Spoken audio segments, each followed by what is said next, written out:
காணாமல் போனவைகளை காட்டிக் கொடுக்கிற புனித அந்தோணியார். துறவிகளுக்கு விவிலியம் கற்றுக் கொடுத்தல், மறைவுரையாற்றுதல், ஜெப தியானங்கள் கொடுத்தல் என்பது அந்தோணியாரின் முக்கிய பணியாக இருந்தது. இவர் ஓய்வு நேரங்களில் திருப்பாடல்கள் எனும் நூலுக்கு விளக்க உரை எழுதி வந்தார். இது மிகவும் அற்புதமாக அமைந்திருப்பதை கண்ட ஒரு துறவி அந்தோணியார் இல்லாத நேரத்தில் அதை எடுத்துக்கொண்டு மடத்தை விட்டே ஓடிவிட்டார். தான் மிகவும் சிரமப்பட்டு எழுதி வைத்திருந்த பிரதி காணாமல் போய்விட்டதை நினைத்து அந்தோணியார் மிகவும் வருந்தினார், இறைவனை வேண்டினார். திருடியவன் தன் ஊருக்கு போகும் வழியில் ஒரு ஆற்றை கடக்க முயலும்போது ஒரு கொடிய உருவம் அவனுக்கு முன்னே தோன்றி, திருடிய பொருளை உரியவரிடம் கொடுத்துவிடு, இல்லையேல் இந்த வாளுக்கு இரையாவாய் என பயங்கரமாக கத்தி அவரை பயமுறுத்தியது.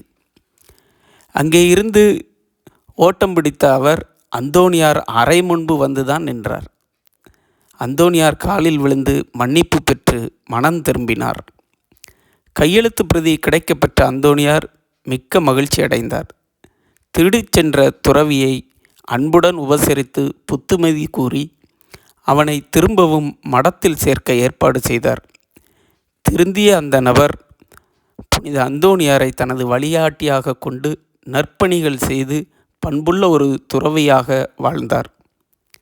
காணாமல் போகும் பொருட்களை கண்டெடுக்கச் செய்யும் ஆற்றல் மிக்கவராக அந்தோணியார் விளங்கினார். அவரின் இந்த அதிசயமான ஆற்றலின் நிமித்தம் கடந்த 800 ஆண்டுகளாக அவரிடம் கேட்ட மன்றாட்டுகள் மறுக்கப்படவில்லை என்பதை நாம் அனைவருமே அறிவோம். பிரிவினை சகோதரர்களையும் பிற மதத்தவரையும் மனம் திருப்புவதே இவரது முக்கிய பணியாக இருந்தது. அவர் அதில் எப்போதும் கண்ணும் கருத்துமாக இருந்தார். தவறான கருத்துக்களை கண்டித்து வந்தார். தாம் கற்ற மறைக்கல்வியையும் தனது நாவன்மையையும் பயன்படுத்தி தப்பான கோட்பாடுகளை கண்டித்து மெய்மறை உண்மைகளை எடுத்து விளக்கினார். இவரோடு பேச பலர் ஆசைப்படுவர். இவரது பேச்சில் உள்ள உண்மையை உடனே தெரிந்து தங்களது தப்பறையான கருத்துக்களை மாற்றிக்கொள்வர். இவ்வாறு பலரை மனந்திருப்பி அந்தோணியார் நல்வழிப்படுத்தினார்.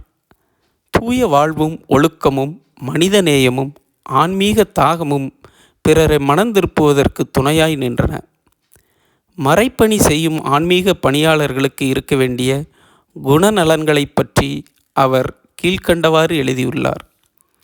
ஒரு அருட்பணியாளரின் சொல்லுக்கும் உண்மைக்கும் கோட்பாட்டுக்கும் ஒத்தவாறே அவரது வாழ்க்கை முறையும் ஒழுக்கமும் இருக்க வேண்டும்.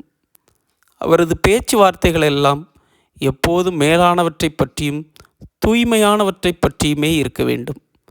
அவர்களுடைய எண்ணம், கவலை எல்லாம் ஆன்மாக்களின் ஈடேற்றம் பற்றியே இருக்க வேண்டும். தவறி விழுந்தவர்களை தூக்கிவிடுதல், அழுகிறவர்களுக்கு ஆறுதலாக இருத்தல், வாடும் பயிர்களுக்கு மழைநீர் இருப்பது போல வறண்ட இதயங்களுக்கு ஆறுதலாக அருள் அடையாளங்களை வழங்குதல் ஆகியவே அவர்களது கடமையாகும். இவைகளையெல்லாம் தாழ்ச்சியோடும் சுயநலத்தை கருதாமலும் செய்ய வேண்டும். ஜெபம் செய்வது அவர்களது பிடித்தமான காரியமாக இருத்தல் வேண்டும். துக்கத்திலும் சரி மகிழ்ச்சியிலும் சரி இயேசுவின் பாடுகளை நினைவில் கொள்ள வேண்டும். இவ்வாறு அவர்கள் செய்து வந்தால் இறைவனின் அருளும் இரக்கமும் என்றும் அவர்களோடு தங்கும். அந்தோணியார் தமது வாழ்க்கை அனுபவத்திலிருந்தே இவ்வாறு அவர்களுக்கு அறிவுரை கூற முடிந்தது. சொல்லும் செயலும் மாறுபட்டு இருக்கக்கூடாது என்பதே அவரது முக்கிய அறிவுரையாக இருந்தது. அன்று அன்னை மரியால் ஆன்மாவோடும் உடலோடும் விண்ணகம் எடுத்து கொள்ளப்பட்ட திருநாள். அந்தோணியாரின் பிறந்த நாளும் அதுவே.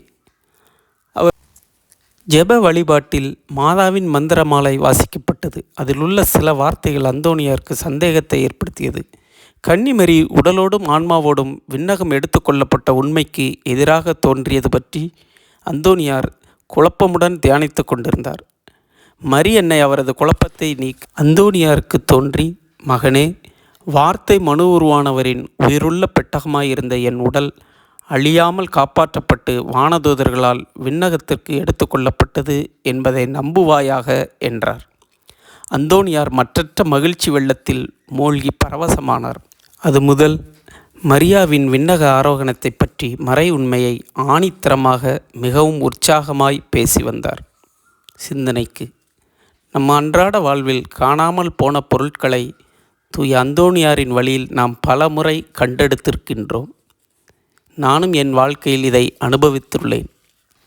இன்னுமாய் தூய கன்னிமரியின் மீது அதிக பக்தி கொண்டவர்களாய் நாம் வாழ அந்தோணியாரின் வழி வேண்டி மன்றாடுவோம். ஆமென்.